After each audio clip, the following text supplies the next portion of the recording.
हम पिछली बार देख रहे थे द्वार बंद होने वाला है। 10 कुंवारियों का वो दृष्टांत हम देख रहे थे।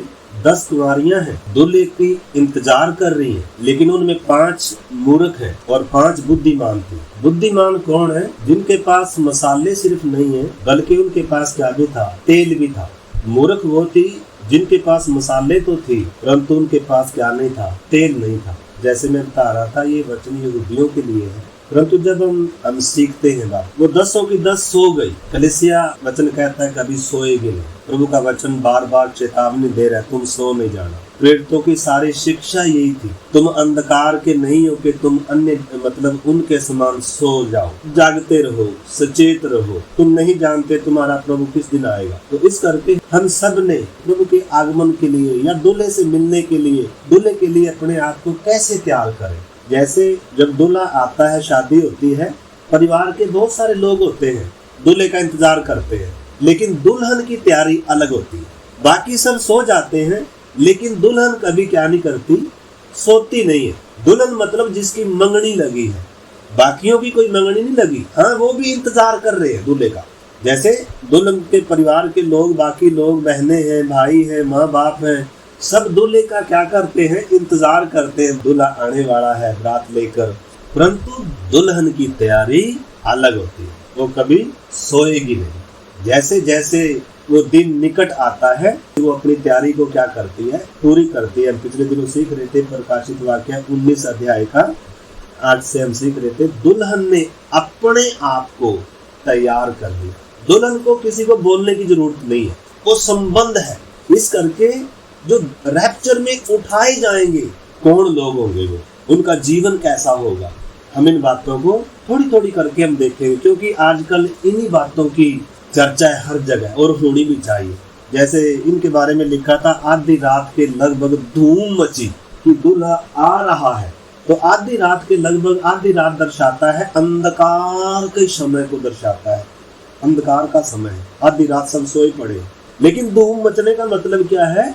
आज हम इसको अगर हम समझे तो अभी धूम मची हुई है, हर चैनल पर, यूट्यूब पर यीशु के आगमन का प्रचार हो रहा है। दुर्घटनाएं देश पर देश चढ़ाई कर रहे हैं, लड़ाइयों की चर्चाएं हो रही है, मतलब धूम मची हुई है। ये जो हर दिन हम वचन सुन रहे हैं, ये क्या मची हुई है? वास्तव में धूम मची हुई है। दूल्हा आ रहा है, दुल्हन में नहीं भी है तो भी क्या हो जाए? उठकर अपनी तैयारी को क्या करें? पूरा करें। जब यीशु मसीह बादलों पर आएगा, दुल्हन भी जाएगी, लेकिन उसके साथ जो दुल्हन में नहीं होंगे वो भी जाएंगे। इस करके अभी हम कई तो ये सोचेंगे चलो जी नहीं, दुल्हन में भी है ना, चलो स्वर्ग तो जा ही रहे। तो हम उन बातों को देखेंगे, कौन कौन स्वर्ग में, रैप्चर में मतलब कौन जाएंगे। परमेश्वर का पवित्र वचन उसके विषय में क्या कहता है? द्वार बंद होने वाला है। हम पिछले दिनों से बातें सीखते आ रहे हैं। नूह के समय में परमेश्वर ने द्वार क्या कर दिया? एक लंबा समय दिया मनुष्य को मन फिराने का। तो जैसे कोई भी कंपनी, जियो कंपनी, BSN की कंपनी, एयरटेल कंपनी क्या देते हैं? ऑफर देते हैं। इस सीमित समय में अगर कोई ऑफर का लाभ उठा सकता है तो उठा सकता है, समय सीमित है। ऐसे ही जब परमेश्वर अनुग्रह का समय देता है, वो सीमित समय होता है, सदा नहीं रहेगा। द्वार खुला सदा नहीं रहेगा। नूह के समय में हमने देखा, जब तक नूह किश्ती को बना रहा था और उसके साथ साथ नूह सारे लोगों को क्या भी कर रहा था, क्योंकि उस समय तो मनुष्य जाति अलग अलग देशों में बंटी हुई नहीं थी, सब इकट्ठे रहते थे, ठीक है ना। जब नूह के समय था तो ज्यादा पृथ्वी भर में फैली हुई नहीं थी। तो नूह न केवल किश्ती बना रहा है, नूह का परिवार किश्ती में लगा हुआ, बनाने में लगे हुए हैं। परमेश्वर ने कहा मनुष्य के मन में बचपन से बुराई उत्पन्न हो रही है, इसलिए मैं मनुष्यों को पृथ्वी पर से क्या कर दूंगा? मिटा दूंगा। परंतु परमेश्वर की दृष्टि नूह पर बनी रही। मतलब परमेश्वर न्यायी है, लेकिन परमेश्वर उसके साथ साथ क्या भी है? दयालु है, अनुग्रहकारी है, बचाने वाला भी है, उद्धार करता भी है। परमेश्वर ने मौका दिया नूह के द्वारा के जल पर ले आएगा। तो नूह जहाज बना रहा था। अगर हमें आज परमेश्वर ऐसा काम करने के लिए बोले, आज तक मतलब ऐसा कुछ घटना घटी ही नहीं है, ऐसा काम होगा कर कर परमेश्वर हमें कुछ बोल दे, तो हम कितने लोग विश्वास करेंगे? जब पूरा संसार एक साइड में जा रहा है, अंधकार में, अज्ञानता में, लोग खा रहे हैं, पी रहे हैं, शादियां चल रही हैं, पार्टियां चल रही हैं, घर बना रहे हैं, हम कई बार देख चुके हैं इन बातों को। मतलब पूरा संसार सोई हुई दशा में है। उन्होंने सोचा पृथ्वी हमारी है और हम पृथ्वी पर राजा हैं और जो हमारी मर्जी ऐसे करेंगे। मतलब अंधकार में, अज्ञानता में, धोखे में, पाप में, बुराई में इंसान क्या थे? पूरे डूबे हुए। लेकिन परमेश्वर इंसान को मौका दे रहा था फिर भी बचने का। और नूह ने प्रचार भी किया कि जल प्रलय आएगा, विनाश आएगा और क्या कर लो, मन फिरा लो। लेकिन हम देखते हैं 120 साल के करीब किश्ती बनाने में लग गए। नूह और नूह का परिवार उसमें लगे हुए, अपना काम छोड़कर, अपनी खेती बाड़ी का जो भी काम था और जो भी काम था सब काम छोड़कर किसमें लगे हुए हैं? उस जहाज बनाने में, किश्ती को बनाने में लगे हुए। लोग मजाक कर रहे हैं, ये क्या बना रहे हैं, ये क्या कर रहे हैं, इनका दिमाग खराब हो गया, ठट्टा उड़ा रहे हैं, लोग मजाक कर रहे हैं। वचन में लिखा है, पतरस बता रहा है, जैसे उस समय हुआ था ना, आज भी लोग, इस समय में भी लोग ऐसा ही कर रहे हैं। हर रोज की घटनाएं घट रही है, कलीसिया स्थाई जा रही है, विश्वासी स्थाई जा रहे हैं, जगह जगह मतलब प्रार्थना भवन बंद किए जा रहे हैं। बहुत सतावट से इन दिनों कलीसिया भी, विश्वासी भी गुजर रहे हैं। तो अंतिम समय चारों तरफ से जब हम देख रहे हैं तो अंतिम समय के लक्षण है, प्रभु का आगमन निकट है। तो एक बहुत बड़ा जो विषय है, मतलब इतने दिनों से प्रचार किया, कोई विश्वास में नहीं आया। अब उन्होंने ये नहीं सोचा भाई कोई भी विश्वास नहीं कर रहा, ना कोई करे ना करे, उसका काम था। उसने, नूह ने प्रचार किया, लोगों को चेतावनी दिया, आगाह किया। उसके रिश्तेदार भी थे, बहुत बड़ा परिवार था उस समय, लेकिन किसी ने भी क्या नहीं किया, विश्वास नहीं किया।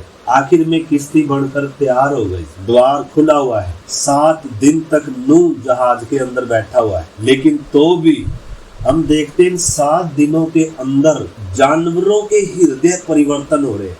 जानवर जो फाड़ खाने वाले हैं, जानवर जिनके अंदर आत्मा नहीं है, जानवर क्या कर रहे हैं? मन फिराकर किश्ती की तरफ जोड़ा जोड़ा करके आ रहे, अपने स्वभाव को छोड़कर, अपने झुंड को छोड़कर, अपनी जाति को छोड़कर निकल निकल कर किधर आ रहे? देखो, सोच कर देखें जरा हम। और मनुष्य जो बुद्धिमान अपने आप को समझता है, मनुष्य लिखा अपने आप को बुद्धिमान समझकर क्या बन गया? वास्तव में मूर्ख बन गया। और इंसान ने क्या नहीं किया? मन नहीं फिराया, विश्वास नहीं किया, सारी चेतावनियों को अनसुना कर दिया। और आखिर में वो समय आया, वो घड़ी आई। उत्पत्ति 6 अध्याय तो एक आयत पढ़ेंगे। आपको मालूम है, हम कितना भी अच्छे से अच्छा वचन सुन लें, लेकिन अगर हम वचन को सुनकर अपने जीवन में, अपने हृदय में नहीं रखते, उस वचन पर मनन नहीं करते और वचन सुनकर अपने जीवन में निर्णय नहीं लेते, उस वचन का कोई भी फायदा नहीं। तो वचन तो हम सुनते हैं, लेकिन वचन को मनन करना है। सुने हुए वचन है, हर दिन हम सुनते हैं, ये सुनते आए हैं, लेकिन हो सकता है इन वचनों को हमने क्या नहीं किया? मनन नहीं किया, या इस वचन को सुनकर हमने क्या नहीं लिया? कोई निर्णय नहीं लिया। हम उस निर्णय तक नहीं पहुंचे, क्योंकि हमारा लिया गया निर्णय ही हमारा अनंत काल निर्धारित करता है। हम स्वर्ग जाएंगे या नरक जाएंगे, हम जीवन पाएंगे या मृत्यु के वश में हो जाएंगे, हमारे निर्णय पर आधारित है वो बात। परमेश्वर ने इंसान को आजाद मर्जी बनाया, जबरदस्ती नहीं करता। इसलिए प्रभु ने भी कहा, यदि कोई मेरे पीछे आना चाहे तो ये शर्तें हैं मेरी, मतलब इनको क्या करना पड़ेगा?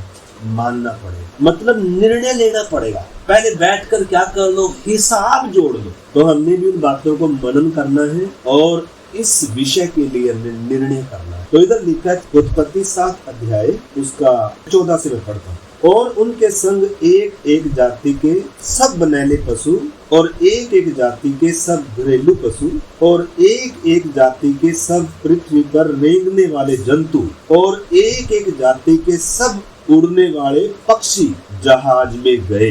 जितने प्राणियों में जीवन का प्राण था, उनकी सब जातियों में से 2-2 नूह के पास जहाज में गए।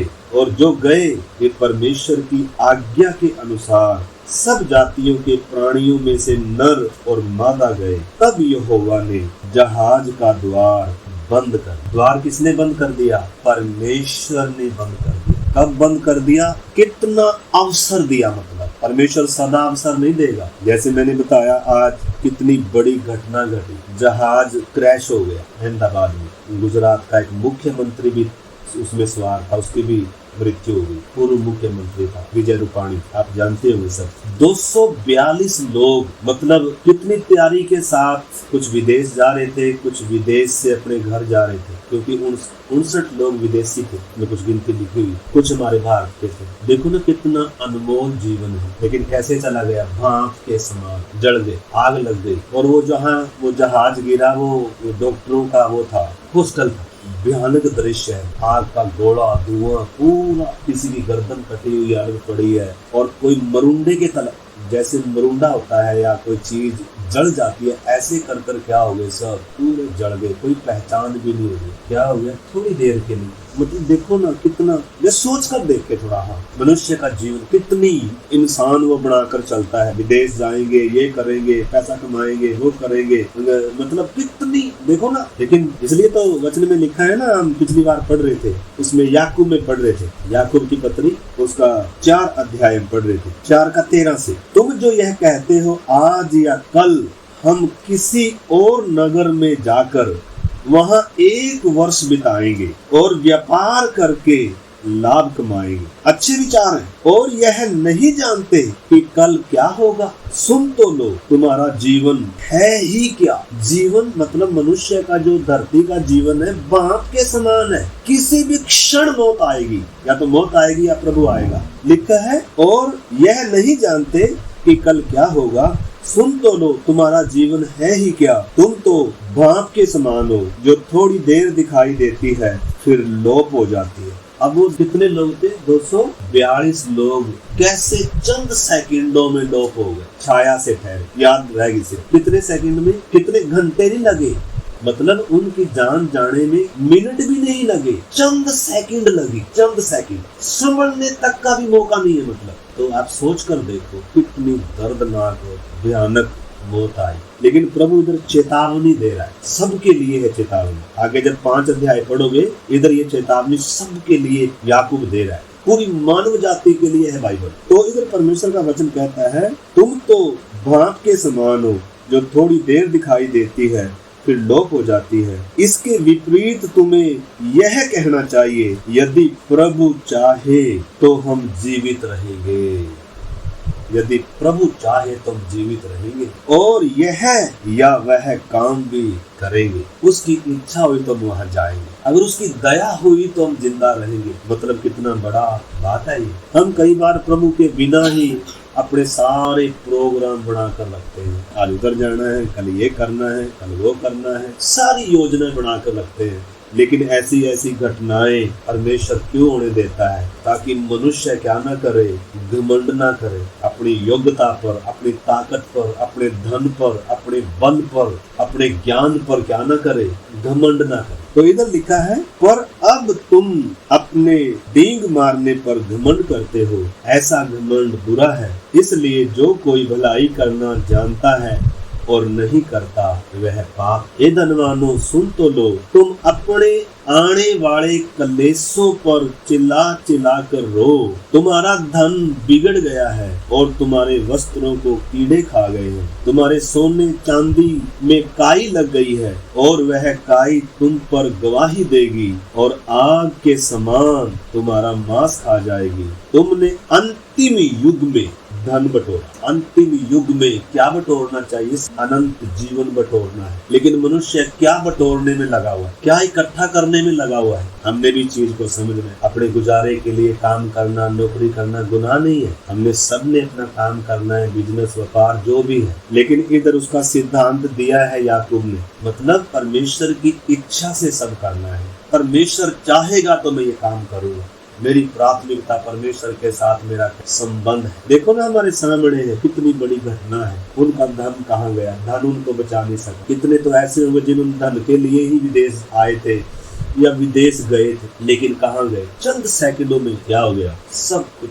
खत्म हो गया। इधर लिखा है, तुमने अंतिम समय में धन बटोरा। देखो, जिन मजदूरों ने तुम्हारे खेत काटे, उनकी वह मजदूरी तुमने धोखा देकर रख ली है, चिल्ला रही है। और लड़ने वालों की दुहाई सेनाओं के प्रभु के कानों तक पहुंच गई है। तुम पृथ्वी पर भोग विलास में लगे रहे और बड़ा ही सुख भोगा। तुमने इस वध के दिन के लिए अपने हृदय का पालन पोषण कर कर उसको मोटा ताजा किया। इधर बहुत सारी बातें हैं मेरे प्यारे भाई बहनों। सिर्फ उस घटना को देखकर मेरे अंदर वो चीज आई कि इंसान कितना योजना बनाता है, बिजनेस की, व्यापार की, विदेश में जाना, ये सब बातें हैं, लेकिन परमेश्वर ये घटनाएं इसलिए घटने दे रहा है ताकि हम क्या हो जाएं, सचेत हो जाएं, जागृत हो जाएं। कोई उनको पहचान भी नहीं सकता, ऐसी दशा होगी। इस करके कितनी बड़ी भारी चेतावनी है।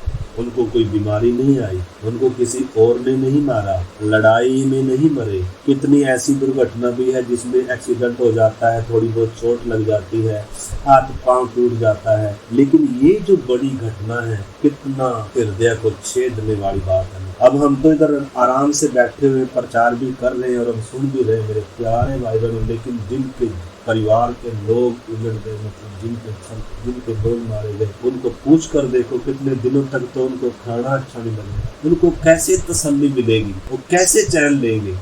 इसलिए वचन परमेश्वर का पवित्र शास्त्र बाइबल कहता है मनुष्य का जीवन भाप के समान है, छाया के समान है, पानी के बुलबुले के समान है। इससे पहले कि पानी का बुलबुला खत्म हो जाए, भाप उड़ जाए। देखो ना, अब अनंत काल के लिए उनको उद्धार का मौका थोड़ा है, अनंत काल के लिए उनको कोई उद्धार का मौका नहीं है। इधर तो धरती पर तो शरीर जल गया, लेकिन प्राण और आत्मा अनंत काल तक उस दर्द को, उस पीड़ा को, उस अग्नि को क्या करेगी, महसूस करेगी। इसलिए अगर अभी तक हमने किसी ने भी अगर उद्धार को सीरियस नहीं लिया, बपतिस्मे को सीरियस में नहीं लिया, अगर परमेश्वर के साथ के संबंध को, समर्पण को, प्रभु की सेवा को, फल लाने को, अगर इन बातों को अभी तक हम इग्नोर करते हैं, अभी बहुत समय है, अभी कर लेंगे, प्रार्थना कर लेंगे, मतलब अगर अभी तक हम इन चीजों को अनसुना करते आए, अनदेखा करते आए, तो आज हमारे सामने परमेश्वर हमसे बात कर रहे हैं। आज क्या हो जाए,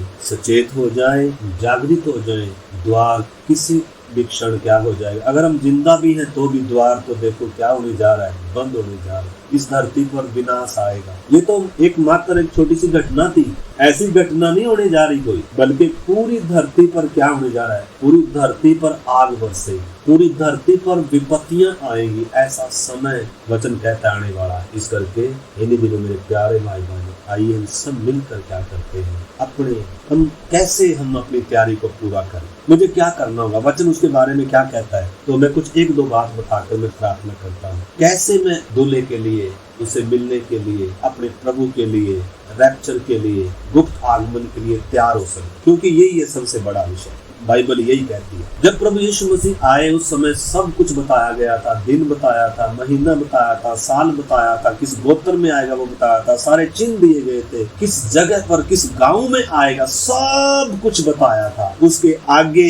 एक सायरन बजता हुआ आएगा, एक कुंवारी गर्भवती होगी, चिन्ह भी दिया जाएगा, सब कुछ बताया था। लेकिन सारा संसार तो चलो एक अलग है। जिन परमेश्वर के लोगों को प्रभु ने आशा दिया था, जिनके हाथ में बाइबल थी, जिनको भविष्यद्वक्ता चेताते आए, उसके आगमन के विषय में बताते आए, तो पूरा समाज, पूरा इजराइल सोई हुई दशा में पड़ा हुआ था। और प्रभु आकर उनसे बातें कर रहा है, लेकिन तो भी क्या नहीं कर रहे, स्वीकार नहीं कर रहे। आखिर में प्रभु, हम पिछली बार देख रहे थे कि तुमने इस अवसर को जो तुझ पर कृपा दृष्टि की गई, तुम्हें क्या नहीं जाना, उसको बहुमूल्य। इसलिए परमेश्वर आज हम देखते हैं इजराइल की क्या दशा है। आपको मालूम है इजराइल में, आप सब समाचार सुनते होंगे, इजराइल में इस समय मानवता पर इतना ज्यादा अत्याचार हो रहा है ना। मासूम बेगुनाह बच्चे, स्त्रियां, बुजुर्ग लोग भूखे मर रहे हैं, पानी नहीं है, खाना नहीं है, घर नहीं है, कपड़ा नहीं है, दुआई नहीं है, कोई मददगार नहीं है। कितनी बड़ी आबादी थी। आज उसी इजराइल में कब्रगाह बना हुआ इजराइल, लाशें बिछ रही है हर दिन। इजराइल इतनी मानवता के ऊपर अत्याचार, कोई कुछ कर नहीं पा रहा। सारे देश चेतावनी दे देकर थक गए, कोई चारा ही नहीं चल रहा, रुक ही नहीं रहा। और भी लड़ाई क्या होती जा रही है, भयंकर होती जा रही। इसलिए अभी जो माहौल तैयार हो चुका है, अभी ईरान बहुत पावरफुल होकर हथियारों के साथ पर्दे पर आ चुका है, और उधर रसिया बहुत भयानक रूप धारण कर अभी यूक्रेन को पूरा तबाह करने पर तुला हुआ, क्योंकि यूक्रेन ने रसिया के कई एयरपोर्ट तबाह कर दिए, 3-4 हजार किलोमीटर उनके देश में अंदर घुसकर ड्रोन के द्वारा। तो ये सब घटनाएं आप लोग सुन रहे होंगे। तो मतलब इस समय जो देश दुनिया की घटनाएं बहुत भयानक होती जा रही, तो ये सब प्रभु यीशु मसीह के आगमन से जुड़ा हुआ विषय है। तो हम प्रभु की इच्छा है तो हम अगली बार से सीखेंगे कैसे मैं प्रभु के लिए तैयार, वचन के अनुसार मुझे क्या करना पड़ेगा कि मैं भी प्रभु के आगमन के लिए तैयार हो जाऊं, मैं भी जागृत रहूं, मैं भी उन लोगों के समान ना बनूं कि जिनको सब कुछ बताया गया था, चेतावनियां दिया गया था, लेकिन तो भी क्या नहीं कर पाए, उस बहुमूल्य अवसर को वो क्या नहीं कर पाए, पहचान नहीं पाए। नूह के समय में हमने देखा द्वार बंद हो गया, इजराइल के समय में हमने देखा बहुत सारी घटनाएं हैं, लूत के समय में हमने देखा कैसे परमेश्वर का न्याय गिरा, स्वर्ग से आग गिरी। मौका था लूत के दमादों को भी संदेश दिया गया था, ये नगर नाश होने जा रहा है, इस नगर को छोड़ दो। लूत ने जाकर कहा, लेकिन उनको लूत ठट्ठा करने वाला जान पड़ा। अगर अभी तक मतलब इतनी सारी घटनाएं परमेश्वर ने अपने पवित्र वचन में हमें लिख कर दी है, अगर अब भी हम उद्धार को, बपतिस्मे को, समर्पण को, प्रार्थना को, प्रभु की सेवा को, फल लाने को, अगर अभी तक हम इन बातों को इग्नोर करते आए हैं, तो आइए इन दिनों सचमुच में हम इन बातों को सीरियसली लें और प्रार्थना में समय बिताएं और दूल्हे से मिलने के लिए क्या रहें, तैयार रहें। कैसे हम अपनी तैयारी करें, कौन रैप्चर में जाएगा, क्या क्वालिटी होनी चाहिए, हम उन बातों को देखें। तो इस करके आइए प्रार्थना। प्यारे प्रभु जी, आज के इस पवित्र वचन के लिए, इन दी गई चेतावनियों के लिए मैं आपको धन्यवाद कर। अभी तक भी प्रभु हमने से कोई भी प्रभु सचमुच में बड़ी चेतावनियों को इग्नोर करते आए, उद्धार को, बपतिस्मे को, परमेश्वर से मेल मिलाप को, अगर अभी तक इन प्रभु जो हमारी सबसे बड़ी और सबसे पहली जरूरत है खुदा, अगर अभी तक इन बातों को हम इग्नोर करते रहे, प्रभु इन्हीं दिनों खुदावन हम इन बातों को इग्नोर ना करें, बल्कि सचेत हो जाएं, जागृत हो जाएं। प्रभु कोई भी आत्मा में सोई हुई दशा में ना हो प्रभु जी, हम नहीं जानते प्रभु घड़ी किस दिन आएगी। प्रभु हर दिन हम आपकी बाट जोड़ने वाले बने, हम पवित्र आत्मा से भरे रहें, हम आशा में आनंदित रहें, क्लेश में स्थिर रहें, विश्वास में मजबूत रहें, तेरे काम में निरंतर बढ़ते रहें प्रभु जी, तेरी बाट जोड़ने वाले बने, प्रभु तुझे प्रसन्न करने वाले बने, हम अपनी मर्जी से नहीं आपकी मर्जी से चलने वाले बने। इस बहुमूल्य अवसर को प्रभु, इस बहुमूल्य उद्धार को पहचानने में सबकी मदद करना। अगर कोई प्रभु अभी तक भी बपतिस्मा लेकर भी प्रभु जी अभी तक फलने में, या प्रभु आपके आगमन के प्रति सचेत नहीं, जागृत नहीं, अपनी तैयारी के प्रति प्रभु जी प्रार्थना करते हैं, दिनों तेरा वचन, तेरी आत्मा प्रभु हर एक जीवन में काम करे, मेरे जीवन में, सबके जीवन में काम करे। आपके हाथ में सौंपते हैं, धन्यवाद करते हैं प्रार्थना सुनने के लिए। सारा आदर, सारी महिमा आपको देते हुए प्रार्थना यीशु मसीह के नाम से।